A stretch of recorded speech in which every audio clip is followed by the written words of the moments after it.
Hello दोस्तों, good morning. आज देखिए मैं चट्टान से रिलेटेड टॉपिक है। नेक्स्ट टॉपिक चट्टान है, ठीक है। तो मैं आज पूरी चट्टान करवाऊंगा, जिसमें बताया जाए कि चट्टान कितने प्रकार के हैं, क्या क्या पढ़ना है, उसमें क्या क्या मिलते हैं, धातुएं वगैरह, ठीक है। तो देखते हैं हम लोग। देखिए यहाँ पे चट्टान को इंग्लिश में क्या बोलते हैं? रॉक, ठीक है। देखिए चट्टान किसको बोलेंगे? तत्वों के मिलने से खनिज बनते हैं, और खनिजों के जब मिलता है खनिज तो उसको ही चट्टान बोला जाता है। कहने का मतलब कि इसका परिभाषा ये कह सकते हैं कि तत्वों के मेल से खनिज बनते हैं और खनिजों के मेल से चट्टान का निर्माण होता है, वही चट्टान हो जाता है, ठीक है। अब देखिए चट्टान के मुख्यतः तीन प्रकार होते हैं। चट्टान के मुख्यतः तीन प्रकार होते हैं। कौन कौन होते हैं? तो आइए देख लेते हैं चट्टान के तीन प्रकार कौन कौन है। तो पहला हो जाएगा आग्नेय चट्टान, जिसका इंग्लिश में बोलते हैं इग्नियस, ठीक है। दूसरा है परतदार, अवसादी, तलछट्टी, या फिर बोल सकते हैं सेडिमेंट्री रॉक, ठीक है। तीसरा चट्टान है कायांतरित, रूपांतरित, परिवर्तित या फिर मेटामॉर्फिक। तो आप लोग हिंदी के साथ साथ इंग्लिश भी इसका याद रखिएगा। हो सकता है कि आप लोग को एग्जाम में ऑप्शन में हिंदी ना देकर इंग्लिश दे, ठीक है। तो पहला हो गया आग्नेय इग्नियस रॉक, परतदार या अवसादी या तलछट्टी, ये तीनों एक ही है, इसको सेडिमेंट्री रॉक बोलते हैं। और तीसरा नंबर जो है कायांतरित होता है या रूपांतरित या परिवर्तित, ठीक है। ये सब चीज मेटामॉर्फिक होता है, ठीक है, मेटामॉर्फिक रॉक। अब देखिए आग्नेय चट्टान को दो पार्ट में बांटा गया है। एक कहता है कि बाह्य आग्नेय और एक आंतरिक आग्नेय। और देखिए बाह्य आग्नेय को नहीं बल्कि आंतरिक आग्नेय को भी दो पार्ट में बांट दिया गया है। पहला बांट दिया गया पाताली आग्नेय और दूसरा मध्यवर्ती आग्नेय, ठीक है। तो देखिए मैं टोटल चट्टान का मतलब कि जितने भी प्रकार हैं वो सारे के बारे में डीपली बताऊंगा, ठीक है। तो स्टार्ट करते हैं हम लोग पहला चट्टान से। आग्नेय चट्टान से पहले स्टार्ट करते हैं हम लोग। तो आइए देख लेते हैं आग्नेय चट्टान, ठीक है। तो दोस्तों देखिए यहाँ पे इग्नियस रॉक मतलब कि आग्नेय चट्टान। आग्नेय चट्टान के बारे में हम लोग जानेंगे पहले, उसके बाद फिर मेटामॉर्फिक या फिर जो भी है कायांतरित, रूपांतरित, वो सब चट्टान देखेंगे, ठीक है। तो पहले इसको देख लीजिए क्या कहा जाता है, इसका डिफिनेशन क्या है। पहले आग्नेय चट्टान किसको बोलेंगे? कि ऐसा चट्टान जिसकी उत्पत्ति आग से यानी कि ज्वालामुखी क्रिया के द्वारा हुई है, उसी को क्या बोलते हैं? आग्नेय चट्टान बोलते हैं, ठीक है। इसका डिफिनेशन यही हो जाएगा। आग्नेय चट्टान को ही प्राथमिक चट्टान भी कहा जाता है, और प्राथमिक चट्टान इसलिए बोला जाता है क्योंकि सबसे पहले उत्पत्ति आग्नेय चट्टान को ही होता है, ठीक है। आग्नेय चट्टान की ही उत्पत्ति होती है सबसे पहले। तो देखिए इसमें क्या बोला जाता है, आग्नेय चट्टान को ही चट्टानों का पिता बोला जाता है, ठीक है। पिता इसलिए बोला जाता है क्योंकि आग्नेय चट्टान से क्या होता है कि सारे चट्टानों की उत्पत्ति मानी जाती है या होती है, ठीक है। तो सब आप लोग को पता चला कि प्राथमिक चट्टान आग्नेय चट्टान को बोला जाता है। आग्नेय चट्टानों का पिता किसे बोला जाता है? तो आग्नेय चट्टान को बोला जाता है। अब देखिए इसका भी दो तीन पार्ट मतलब बहुत सारा पार्ट है, ठीक है। तो इसको देख लेते हैं कि उत्पत्ति के आधार पे इसे दो वर्गों में विभाजित किया गया है। कितने वर्गों में? दो वर्गों में विभाजित किया गया है। पहला जो है बाह्य आग्नेय चट्टान है, और दूसरा जो है आंतरिक आग्नेय चट्टान है। अब देख लीजिए कि बाह्य आग्नेय चट्टान किसको बोलेंगे और आंतरिक आग्नेय चट्टान किसको बोलेंगे। बाह्य आग्नेय चट्टान किसको बोलेंगे? बाह्य आग्नेय चट्टान जो कि धरातल के ऊपर जिसका निर्माण होता है वो हो जाता है बाह्य आग्नेय चट्टान। जैसे यहाँ पे फिगर में आप देख रहे होंगे कि ये धरातल है, ब्लैक से ये धरातल है, ठीक है। और धरातल के ऊपर क्या है जिसका निर्माण हो रहा है वही बाह्य आग्नेय चट्टान होता है, ठीक है। या फिर बोल सकते हैं कि जब लावा निकलता है तो लावा से ही आग्नेय चट्टान की निर्माण होता है, ठीक है। अब देखिए एक आंतरिक भी है। अब आंतरिक आग्नेय चट्टान किसको बोलेंगे? तो आंतरिक आग्नेय चट्टान जो कि धरातल के अंदर उसका उत्पत्ति होता है उसको हम बोल देंगे आंतरिक आग्नेय चट्टान है, ठीक है। तो एक एक करके देखते हैं। पहले बाह्य आग्नेय चट्टान देख लीजिए, उसके बाद आंतरिक, उसके बाद उसका पार्ट देखेंगे। ठीक है, तो देखिए इस फिगर को ध्यान से देखिए और इसमें क्या क्या है। आपको तो पहला डिफिनेशन मिल गया कि बाह्य आग्नेय चट्टान किसको बोलते हैं, तो धरातल के ऊपर जिसका निर्माण होता है उसको बाह्य आग्नेय चट्टान बोलते हैं। इसे बोला जाता है कि यह रवेदार दानेदार नहीं होता है, इसमें न तो रवा होता है न दाना होता है। ठीक है, क्योंकि यह अतिशीघ्र क्या होता है, ठंडा हो जाता है। और ठंडा इसलिए हो जाता है क्योंकि जब बाहर निकलेगा तो लावा क्या होगा, बाहरी एरिया मिलेगा तो क्या करेगा, वो बहुत जल्दी ठंडा हो जाता है। ठीक है, अब देखिए बैसाल्टिक चट्टानों के ऋतु क्षरण के फलस्वरूप काली मिट्टी का निर्माण होता है। अब आग्नेय चट्टान का ही पार्ट है काली मिट्टी। अब काली मिट्टी का निर्माण कब होता है, जब बैसाल्टिक चट्टान, बैसाल्ट एक आग्नेय चट्टान है। ठीक है, और उसी का ऋतु क्षरण क्या होता है, गर्मी, बरसात, धूप, ये जो भी चीजें हैं, कभी पानी पड़ा, कभी धूप आया उस पे, तो क्या होता है कि जितने भी ऋतुएं हैं ठंड में भी अब क्या होता है, कभी सिकुड़ेगा, कभी फैलेगा, कभी उसमें केमिकल रिएक्शन होंगे। तो बैसाल्टिक चट्टानों के ऋतु क्षरण के कारण क्या होता है कि काली मिट्टी का निर्माण होता है। तो आप लोग ध्यान में रखिएगा कि काली मिट्टी का निर्माण कैसे होता है, तो बैसाल्टिक चट्टानों के ऋतु क्षरण के कारण। संसार में काली मिट्टी वहीं पाए जाते हैं जहां पे पहले बैसाल्टिक चट्टान थे। अब देखिए जहां पे बैसाल्टिक चट्टान ही नहीं होंगे तो काली मिट्टी का निर्माण तो वहां पे बनेगा नहीं, क्योंकि काली मिट्टी का निर्माण जो कैसे होता है, तो ऋतु क्षरण, मतलब बैसाल्टिक चट्टानों की ऋतु क्षरण से होती है।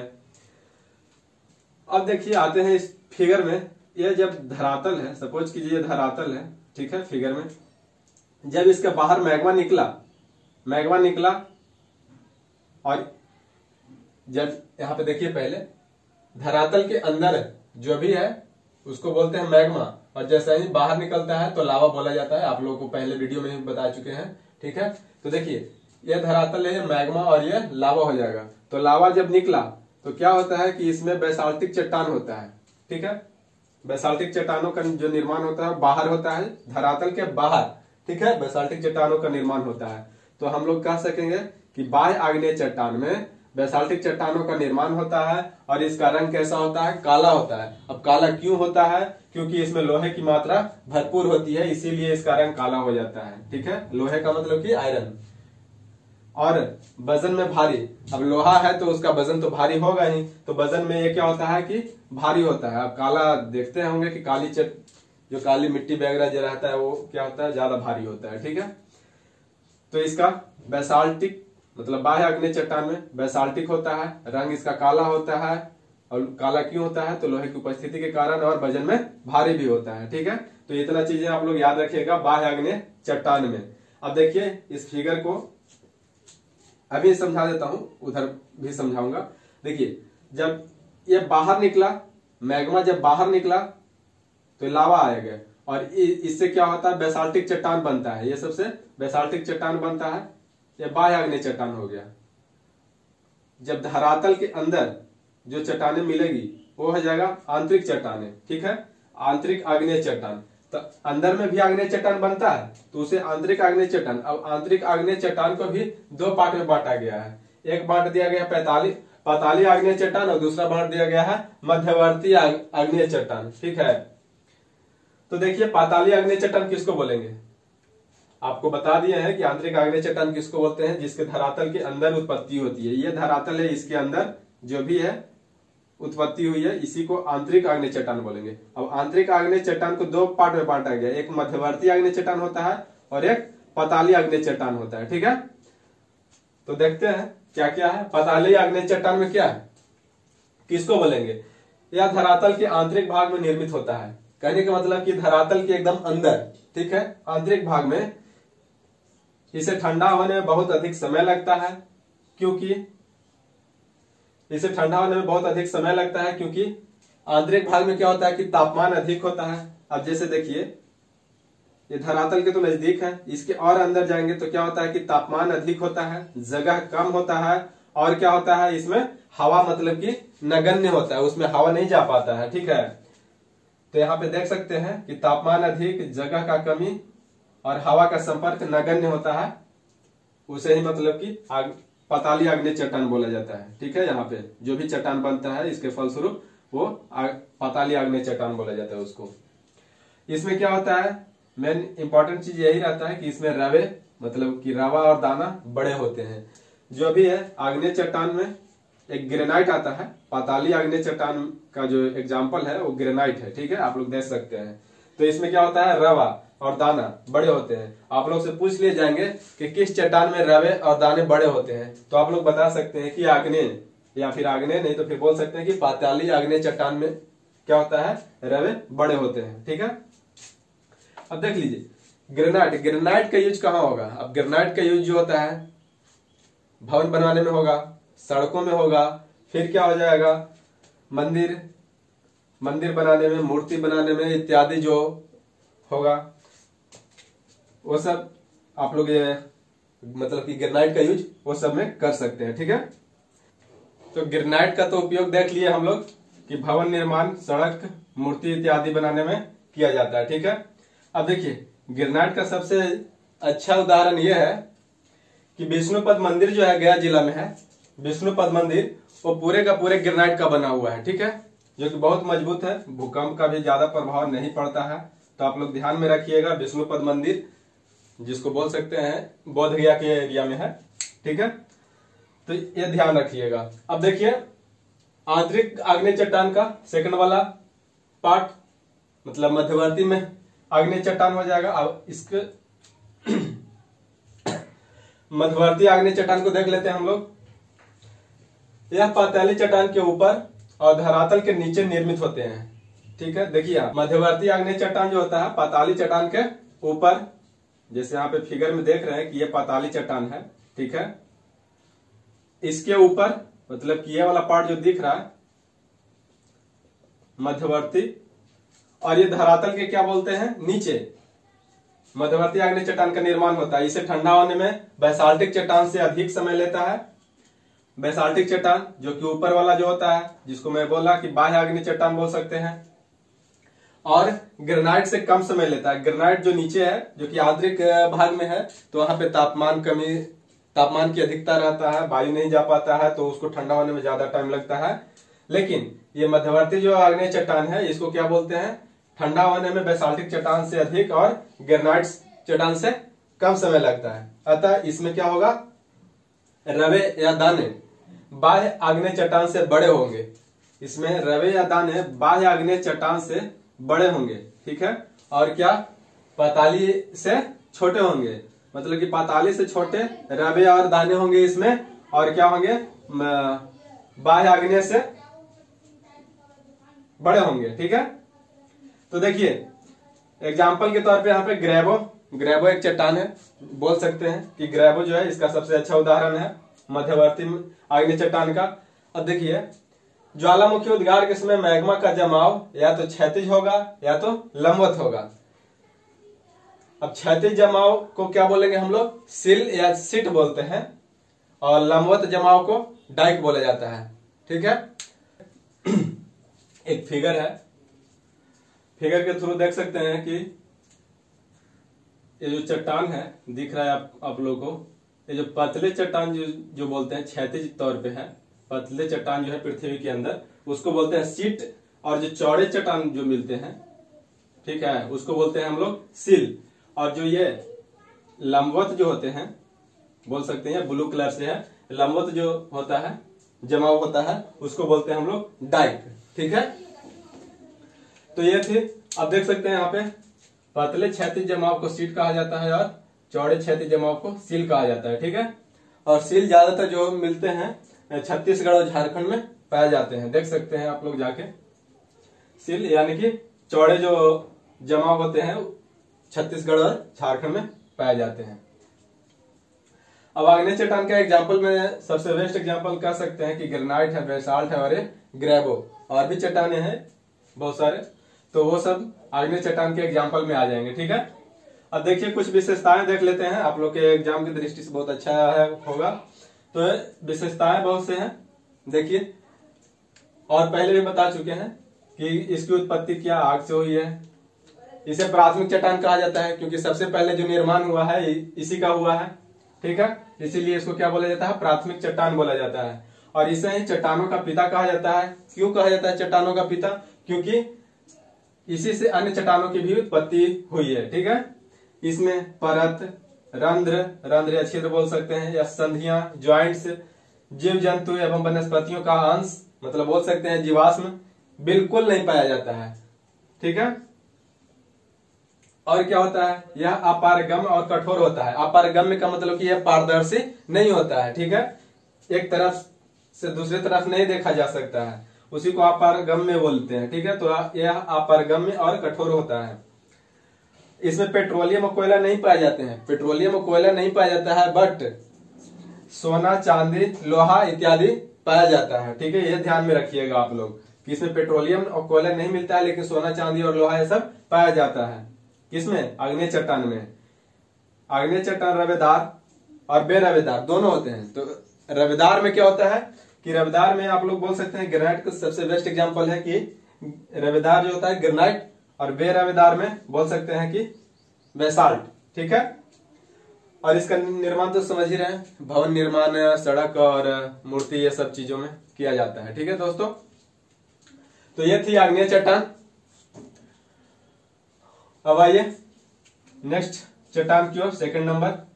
तो दोस्तों आइए अब हम लोग अवसादी चट्टान की ओर बढ़ते हैं। ठीक है, अवसादी चट्टान को ही परतदार चट्टान या फिर तलछट्टी या फिर इसको इसी का नाम इंग्लिश में बोल सकते हैं सेडिमेंट्री रॉक। ठीक है, तो देखिए अवसादी चट्टान क्यों नाम पड़ा है इसका, तो इसका निर्माण जो हुआ है अवसादों के जमाव से हुआ है, इसीलिए अवसादी चट्टान इसको बोला जाता है। और परतदार चट्टान क्यों बोला जाता है? क्योंकि इसको इस प्रकार के चट्टान में परत दर परत बैठते जाता है, परत दर परत बैठते जाता है, तो इसीलिए इसका नाम परतदार चट्टान भी बोल सकते हैं। ठीक है, अब देखिए तलछट्टी चट्टान की क्यों बोलते हैं इसका, तो क्योंकि इसका निर्माण जो होता है तलछट्टी मतलब कि तली में या फिर गड्ढों में होती है, इसीलिए इसको तलछट्टी चट्टान बोलते हैं। ठीक है, और आप लोग इंग्लिश में भी याद रखिएगा सेडिमेंट्री रॉक।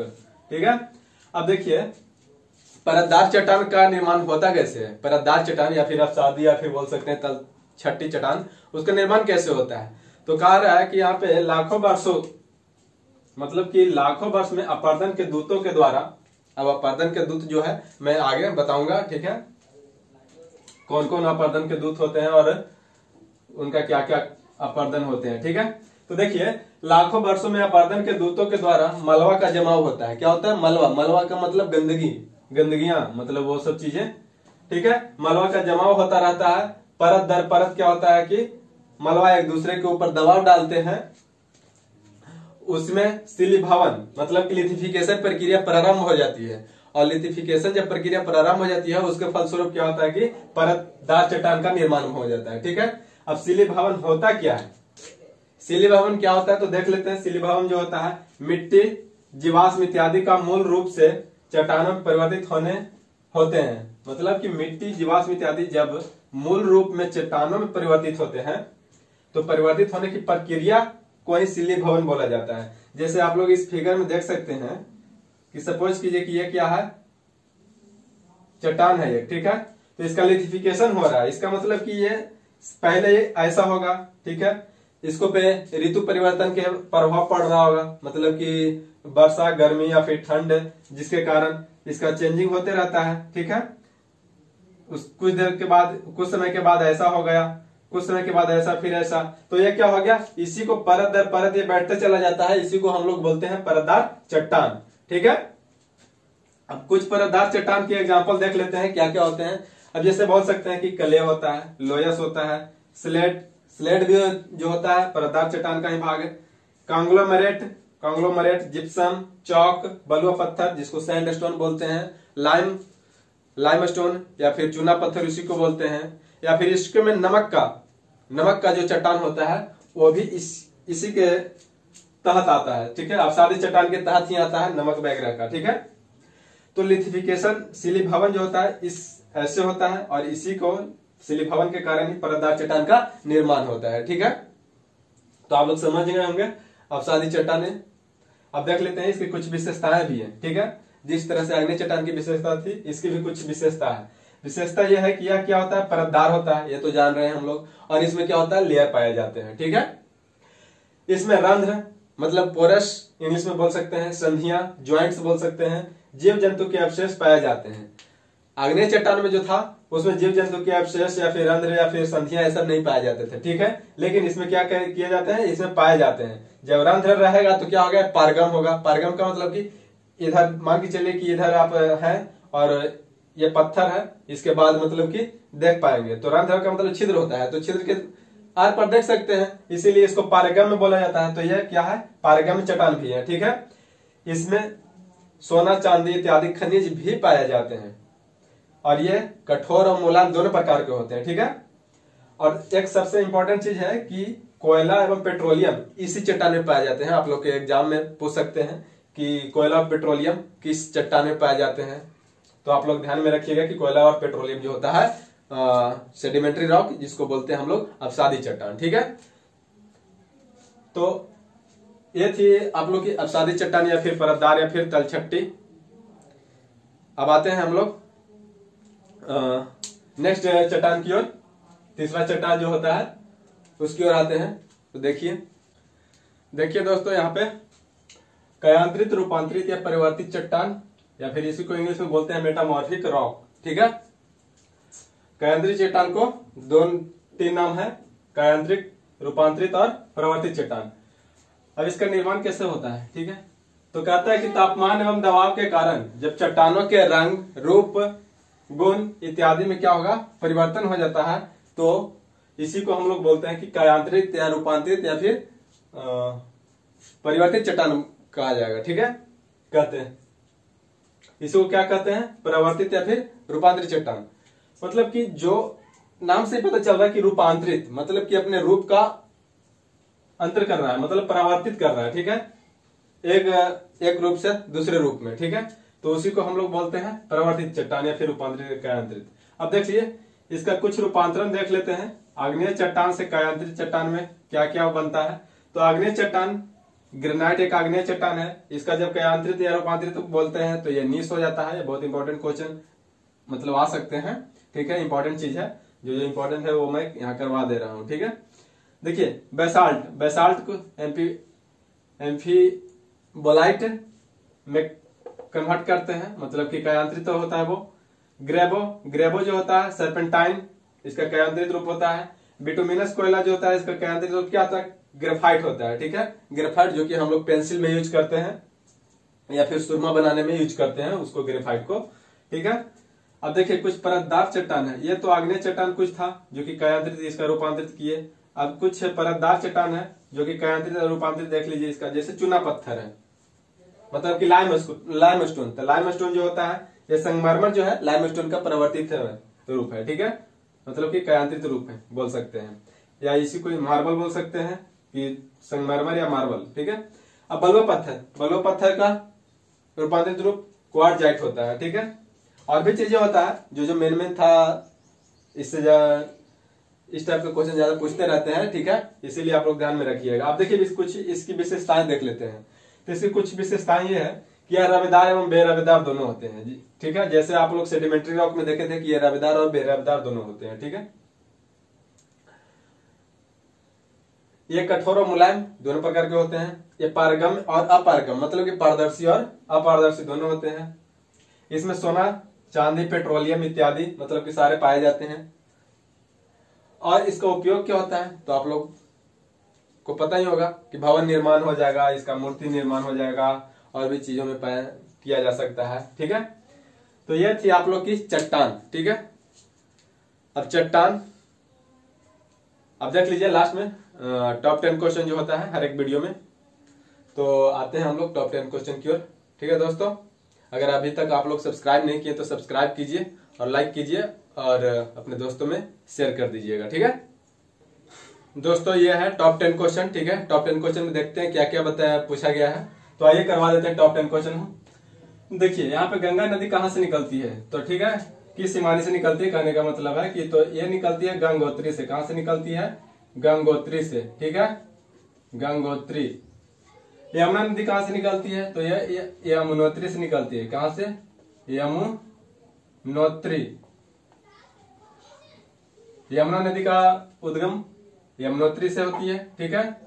ब्रह्मपुत्र नदी का उद्गम कहाँ से होती है? तो ब्रह्मपुत्र नदी का उद्गम जो होता है ये होता है आपका चेमांगयुंग डुंग से। चेमांगयुंग डुंग, ठीक है। तो चेमांगयुंग डुंग से होता है। सिंधु नदी का उद्गम कहाँ से होता है? तो ये होता है